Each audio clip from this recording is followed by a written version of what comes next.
History remembers kings by their crowns, but forgets saints who rule hearts without thrones. This is Apurva, and you're watching One World News. Tonight, we remember a voice that dared to question God, society, and the self. A voice silenced by time, but never by truth. This is the story of Bulle Shah. Born in 1680 in the soil of Punjab, Bulle Shah was not a rebel with a sword. He was a rebel with words. A Punjabi Sufi poet, philosopher, and humanist. He lived in a time when religion had boundaries, castes had walls, and society decided who could pray and how. But Bulle Shah refused to bow. He asked questions no one dared to ask. Who is Hindu? Who is Muslim? If God lives in temples and mosques, then who lives in the human heart? For this, he was boycotted, excommunicated, and declared an outcast by religious leaders of his time. Yet, he chose love over labels. Bulle Shah did not preach religion. He preached self-realization. He danced when society demanded silence.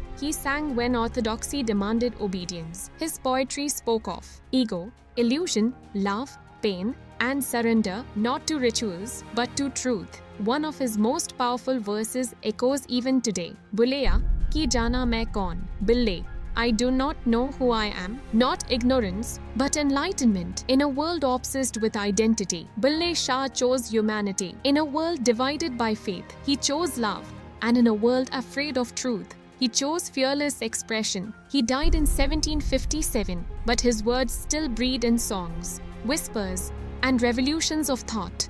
Yet history books gave him footnotes, while his soul deserved chapters. At One World News, we believe forgotten legends are not forgotten because they lacked greatness. They are forgotten because they challenged power.